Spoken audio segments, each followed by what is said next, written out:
minha tela. Beleza. Então, boa tarde, Maísa. Então, pessoal, ontem a gente parou nesse slide aqui, né? Que a gente falava aqui dos artefatos. Artefatos nada é mais do que alguma estrutura que se assemelha a uma forma evolutiva de um parasita, seja um protozoário ou de um eumínito, como, por exemplo, podendo ser semelhante a ovos de eumínitos ou cistos de protozoários. Podem confundir esses materiais. Boa tarde, Clara. Boa tarde, Naene. E a gente já estava falando que os artefatos são estruturas que se assemelham a formas evolutivas de parasitas. Eles se confundem muito no laboratório, e é por isso que é ficar bem atento a esses artefatos para não confundir e dar um resultado errôneo. Porque muitas vezes pode acabar sendo confundido e dado um laudo errado para o paciente. Para vocês terem acesso a essas imagens que eu mostrei para vocês, esse site vem aqui, o Atlas de Parasitologia Clínica e Doenças Infecciosas, associada ao sistema digestivo. Vocês podem ver lá, boa tarde, Bruna, vocês podem ver lá nesse site, tem várias imagens. Aqui em cima, vocês podem ver, eles falam do sistema digestivo, fala das doenças e os agentes etiológicos e também o diagnóstico laboratorial. Vou clicar aqui, copiar e mostrar para vocês o site. Assim vocês compartilham. Pronto. Vocês podem observar aqui, vocês observam, da Universidade, se não me engano, acho que é a Universidade Federal de São Carlos. Tem várias imagens, Universidade Federal de Santa Catarina. Aqui tem todo o que diz sobre o site, mostra aqui o sistema digestivo, vocês clicando aqui, vai abrir, vai ter toda a parte introdutória, falando de cada região, tudo aqui exemplificado. É bem didático o material aqui existente, mostrando as diarreias que pode acontecer lá como é o nosso sistema digestivo, né, que pode ser uma diarreia inflamatória e não inflamatória, e exemplificando que pode ser visto na amostra fecal, e mostrando também as doenças que podem causar essas diarreias, como, por exemplo, protozoonose, causadas por protozoários, eumitose por eumínitos, por bactérias, vírus e também fungos podem causar doenças diarreicas. Mas o que a gente vai abordar na nossa disciplina, a gente vai falar sobre essas aqui, das protozoonoses e eumitoses. Mas saiba que outras doenças, outros agentes etiológicos podem também causar doenças diarreicas. Por isso que é importante saber o diagnóstico correto. Porque se, por exemplo, eu tiver uma doença diarreica causada por uma bactéria, não vai adiantar nada a pessoa não saber o resultado e estar tratando para uma protozoonose, porque não vai ter efeito. Porque eu tenho que tratar para o agente etiológico correto. Porque senão eu vou apenas desperdício de medicamento, como também pode ocorrer aquela questão sobre deixa eu lembrar o nome técnico, a resistência a antibióticos causados pelo uso indiscriminado desses medicamentos. Por isso que é importante saber qual o agente etiológico que está causando aquela doença. Aqui em cima, lá na parte principal aqui do site, vocês podem observar doenças, eles mostram também que a doença, por exemplo, se vocês clicarem aqui, protozoonose, vai falar todas as protozoonoses. Aqui a gente viu com mais afinco, foi essas dos primeiros, amebises e giardíases. As outras pode acontecer, pode, só que é mais difícil, depender muito do estado imunológico do indivíduo. Se você clicar em qualquer dessas links, você clica, ele vai abrir um novo local, aí vai falar, a amebise vai dar uma introduçãozinha, a manifestação clínica, vai dizer como que causa as doenças, as complicações, o modo de transmissão, o diagnóstico laboratorial. Tudo aquilo que a gente já falou também no primeiro ano, sobre as parasitoses. E aqui nessa parte final, o diagnóstico laboratorial, você pode observar que eles colocam o exame parasitológico, toda a questão da preparação, da coleta e a preservação do material, o exame macroscópico, que a gente já enfatizou anteriormente, o exame microscópico, mostrando aqui todos os tipos de exames, o método direto, que a gente vai exemplificar daqui a pouco, e as metodologias, ou as técnicas parasitológicas, que serão abordadas. Aí vocês, por exemplo, vocês podem utilizar esse site aqui como uma boa fonte de pesquisa, e bem aqui em cima ó, tem as fotografias. Aí vocês podem observar todos os todas as lâminas com as formas evolutivas dos parasitas. A gente observa... Boa tarde, Luziana. Vocês observam aqui, ó, todas as imagens e a gente observa colorações diferentes, porque é utilizado corantes diferentes. Como aqui. Essa coloração, pessoal, quando clica na imagem, ela vai abrir uma legenda e vai dizer qual a coloração. Coloração por hematoxilina férrica. Ela vai dar uma coloração mais escura, mais enegrecida e acinzentada às estruturas internas dos parasitas. Ela é muito utilizada para protozoários, para poder identificar melhor. Porque se fosse uma identificação aqui, por exemplo, boa tarde, Rainer. Se fosse, por exemplo, uma identificação com a coloração de Lugol, a gente observa, ó, ele é corado em verde palha, um amarelado. E essa coloração, muitas vezes, não cora direito às estruturas internas. Aí, quando utiliza a hematoxilina férrica, ela cora e deixa bem mais visível a estrutura do parasita. A gente observa também, pessoal, nessa imagem, o quê? Que essa estrutura... Ah, não dá para dar o zoom.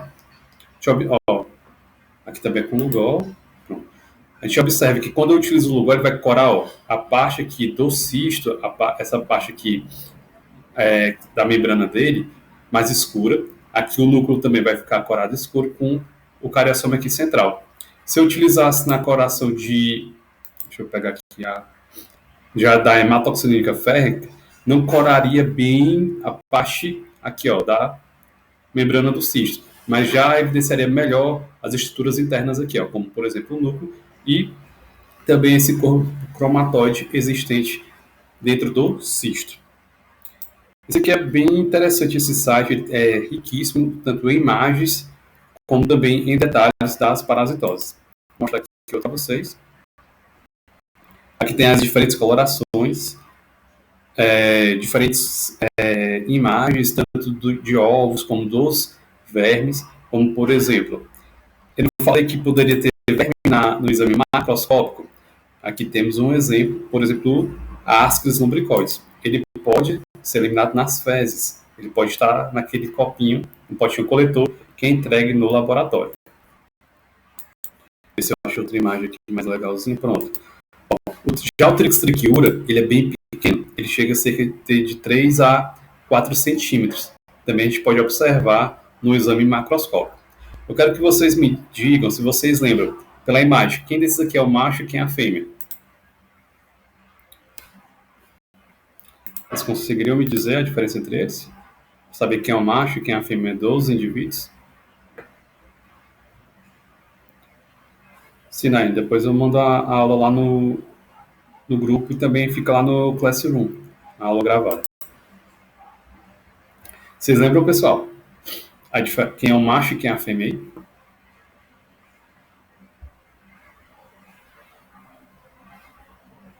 Ninguém?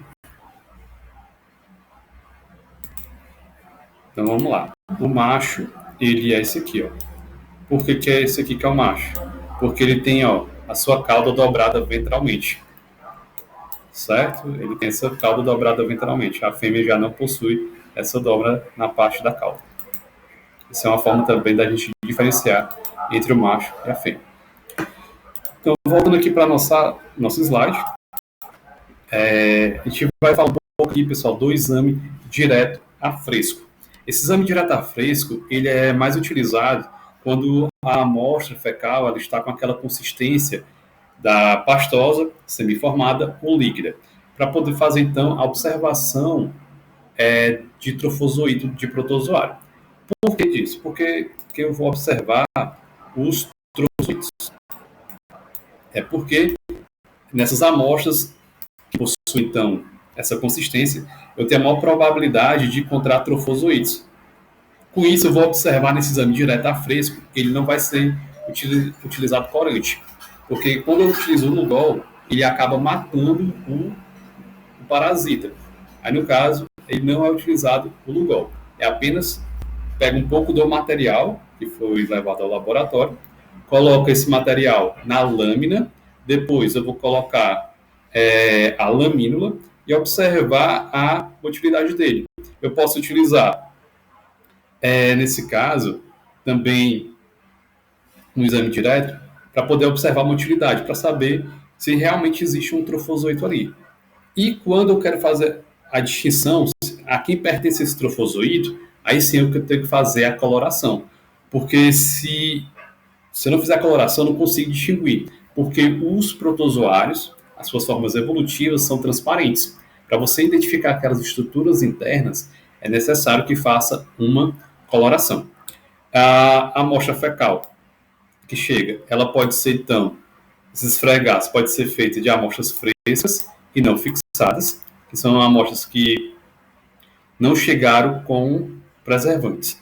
Você pode, então, utilizar a solução salina para poder homogeneizar um pouco do material, do material recebido para fazer o exame, e, como eu já falei, para poder fazer a identificação, já tem que fazer colocar a solução de iodo, que no caso é o Lugol. Você coloca no Lugol, você consegue então fazer a distinção das estruturas internas e consegue dizer se pertence, por exemplo, um trofozoito de uma giardia, ou perdão, um trofozoito de uma entamoeba histolítica ou da entamoeba coli, você consegue fazer essa distinção.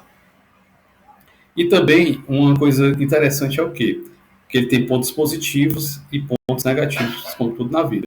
Já os pontos favoráveis para essa técnica é que eu vou precisar de pouco material, cerca de 2 miligramas de fezes, bem pouco mesmo. É por isso, pessoal, que também uma coisa interessante a ser explicada para o paciente, quando ele vai entregar a amostra laboratorial, que temos aqui o potinho coletor, e nesse potinho coletor, a quantidade ideal de fezes, ó, aqui, porque a gente vai utilizar muito pouco a amostra. Aí a pessoa pensa que quanto mais a amostra, melhor. Leva o potinho lotado, cheinho. A gente não vai utilizar tudo isso, porque a quantidade para as técnicas a ser realizada é uma quantidade muito pequena. Com isso, a gente tem material suficiente para fazer a técnica. Aí, em caso, se for preciso uma nova técnica e não tiver material, aí pede uma nova coleta. Por quê?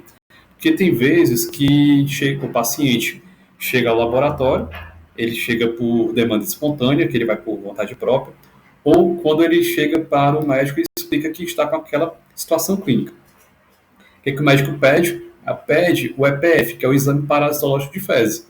Só que quando fala EPF, o laboratório entende que é apenas para realizar o Hoffman. O Hoffman, a quantidade também para fazer aquele teste é uma matéria muito pouco. O Hoffman pode, através dessa técnica, pode ou não encontrar os parasitas, e se o paciente persistir com sintomas, é solicitado uma nova amostra e pede com que a suspeita clínica da situação clínica dele seja descrita, para então fazer uma técnica que tenha a maior probabilidade de encontrar o parasita. Porque tem técnicas específicas para protozoários, tem técnicas específicas para eumites.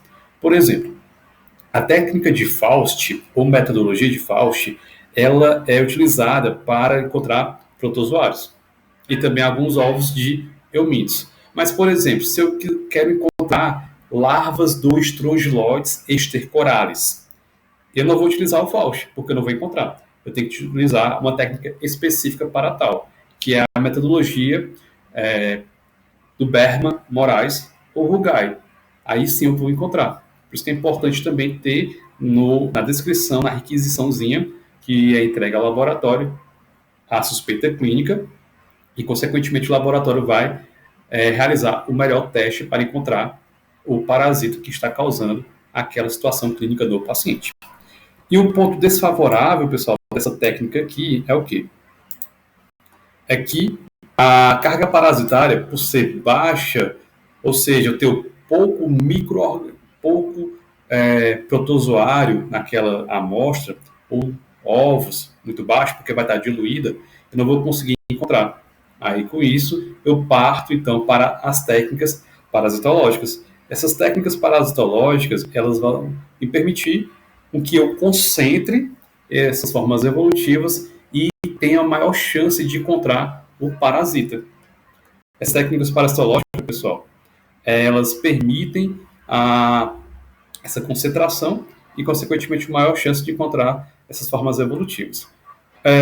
Durante o exame direto a fresco, a gente tem que ter um cuidado durante a realização dele.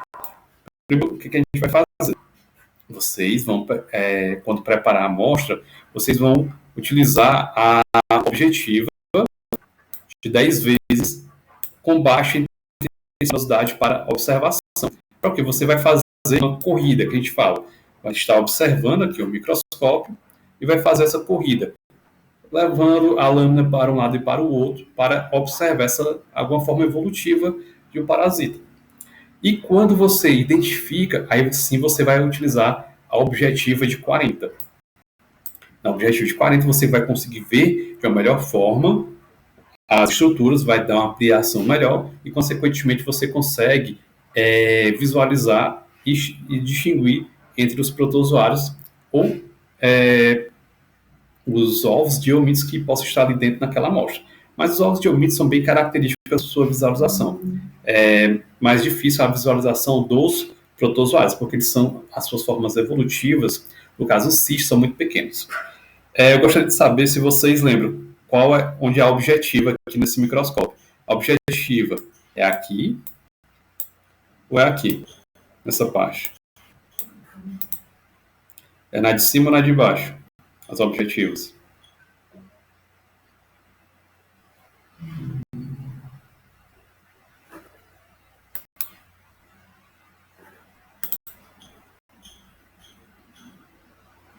Ninguém? Estou falando sozinho.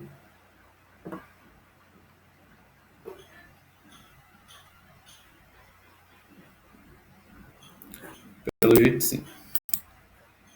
E uma coisa também, pessoal. Sim, isso, Bianca. As objetivas são isso aqui, ó. As objetivas aqui. Aqui em cima é a ocular. Aqui a objetiva, ela vai dar ampliações. Ela tem as objetivas de 4. Peraí. Tem a objetiva de 4 vezes. A objetiva de 10 vezes. 10 vezes. A objetiva de 40 vezes. E a objetiva de 100. São essas objetivas que estão no microscópio. Aqui a ocular, ela já tem um aumento de 10 vezes. Ou seja, se você utilizar a ocular, aqui que já tem um aumento de 10, e a objetivo de 4, o aumento vai ser de quanto? Vai ser de 4 vezes do tamanho da imagem. Você utiliza na de 10, a objetiva de 10. E a ocular, aqui de 10, vai ter um aumento de 100 vezes. Na de 40, um aumento de 400 vezes. E na de 100, objetivo de 1000 vezes. Mas a de 100, pessoal, ela é utilizada apenas ela não é utilizada na parasitologia, ela é utilizada na microbiologia ou também na hematologia para observação das células. Na parasitologia, ela não é utilizada. E por que, pessoal, eu faço aqui a análise inicialmente na objetiva de 10? Porque meu campo vai estar maior, a minha abertura de visualização vai estar maior. E se eu deixar ela na objetiva de 40, eu vou diminuir esse meu campo de visão. Eu diminuindo esse meu campo de visão, o que vai acontecer? Eu vou demorar mais tempo para visualizar a lâmina. Então, aumentando o campo, eu consigo observar mais rapidamente e quando eu observar essa forma evolutiva, eu diminuo esse meu campo de visão, mas aumento o poder de resolução, que eu vou conseguir enxergar melhor, na objetiva de 40 vezes.